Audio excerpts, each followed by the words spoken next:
नमस्कार दोस्तों, मैं राघव दीक्षित आपका अपने YouTube चैनल सक्सेबिस्टा क्लासेस पर बहुत बहुत स्वागत करता हूं। दोस्तों आप देख रहे हैं हमारा 5 मिनट 5 शॉर्ट मेथड्स का ये श्रृंखला चल रहा है, जहां भी दोस्तों आपके मैथमेटिक्स में क्वेश्चंस पुट अप होता है, चाहे एसएससी का कोई एग्जाम हो, रेलवे का कोई सा भी एग्जाम हो, या फिर आरपीएफ का कोई एग्जाम हो, या फिर आपका यूपी पुलिस, दिल्ली पुलिस, कोई सा भी एग्जाम हो जहां मैथमेटिक्स आ रहा है, आपके लिए ये मैथमेटिक्स की श्रृंखला रामबाण से दोगी। दोस्तों आपने इस श्रृंखला को काफी ज्यादा प्यार दिया है, तो दोस्तों इसी तरीके से अपने प्यार को बनाए रखिए और ज्यादा से ज्यादा शेयर भी करते रहिए और सक्सेबिस्टा को सब्सक्राइब भी करते रहिए। तो आइए दोस्तों, आज का चैप्टर हमारा है डिस्काउंट। अब आइए देखते हैं डिस्काउंट को। डिस्काउंट का पहला क्वेश्चन क्या है, ये देखिए। पहला क्वेश्चन है, यदि किसी वस्तु के अंकित मूल्य पर लगातार 2 बट्टा मतलब छूटें क्रमशः 10% एवं 5% दिए जाते हैं, तो कुल बट्टा आपको बताना था, कुल कितना बट्टा मिला।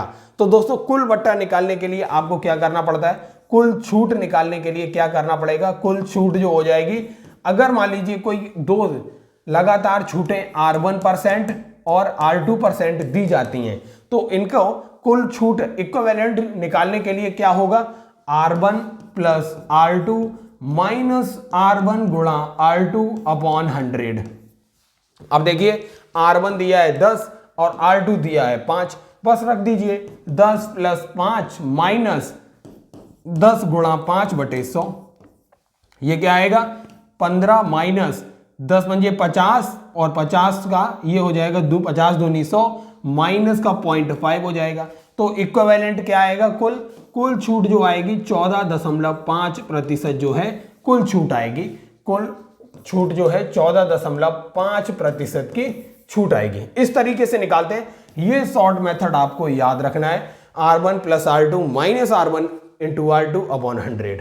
अब आइए देखते हैं अगले टाइप का क्वेश्चन जो आपसे पूछा जाता है। देखिए यहां भी छूट से ही संबंधित है। किसी वस्तु के अंकित मूल्य पर 3 क्रमशः छूटें 10%, 20% और 30% दी जाती हैं, तो वस्तु पर मिलने वाली कुल छूट आपको निकालनी थी। कुल छूट कितनी होगी, तो दोस्तों यहां पर 3 छूटें लगातार दी जा रही हैं। अगर 3 छूटें लगातार दी जाती हैं R1%, R2% और R3%, तो आपको कुल छूट निकालने के लिए आपको याद रखना है, कुल छूट निकालने के लिए क्या करना है, 100 minus 1 minus R1 upon 100 into 1 minus R2 upon 100 into 1 minus R3 upon 100 गुणा हो जाएगा यहां 100 का।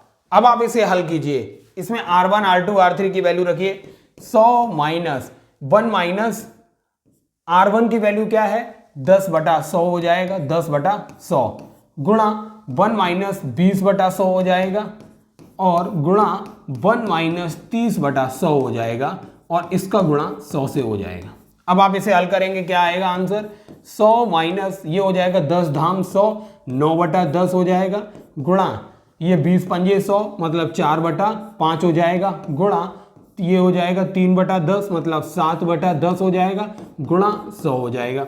आप अगर इसे हल करेंगे तो ये आएगा 100 माइनस 252 बटे ये आएगा 500 गुणा 100 हो जाएगा। अगर आप इसे हल करेंगे तो 00 से 00 कैंसिल, 5 पंजे 25 हो जाएगा, 50.4।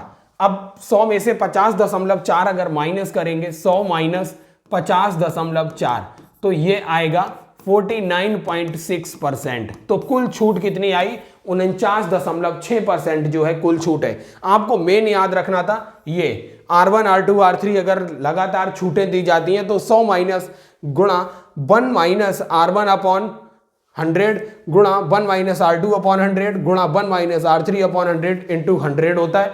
दोस्तों अगर ये इसमें आप रखेंगे तो आपको आसानी से कुल छूट मिल जाएगी, कुल बट्टा मिल जाएगा। अब दोस्तों देखते हैं छूट से अगले टाइप का क्वेश्चन क्या पूछा जाता है। अब दोस्तों देखिए ये क्वेश्चन आपसे पूछा जाता है, ये एक साइकिल का अंकित मूल्य जो है, अंकित मूल्य मार्क प्राइस जो है वो 1100 रुपए है। एक दुकानदार ने यदि साइकिल पर 10% की छूट दी और 10% का उसे लाभ हुआ, तो साइकिल का लागत मूल्य क्या होगा, लागत मूल्य दोस्तों इसमें एक ट्रिक हमेशा याद रखिए, कॉस्ट प्राइस पर हमेशा प्रॉफिट निकाला जाता है। कॉस्ट प्राइस मल्टीप्लाई 100 प्लस जितना उसे प्रॉफिट हो रहा है। मान लेते हैं प्रॉफिट यहां पर अगर उसे कैपिटल R% का प्रॉफिट हो रहा है और स्मॉल r% की उसे छूट दी जा रही है, तो ट्रिक क्या है, कॉस्ट प्राइस इंटू 100 प्लस जितने का उसे लाभ हो रहा है R बराबर मार्क प्राइस इनटू, क्योंकि छूट हमेशा मार्क प्राइस पे दी जाती है, मार्क प्राइस से किससे गुणा होगा 100 माइनस क्योंकि छूट दी जा रही है इन R। बस हर एक की वैल्यू रखिए।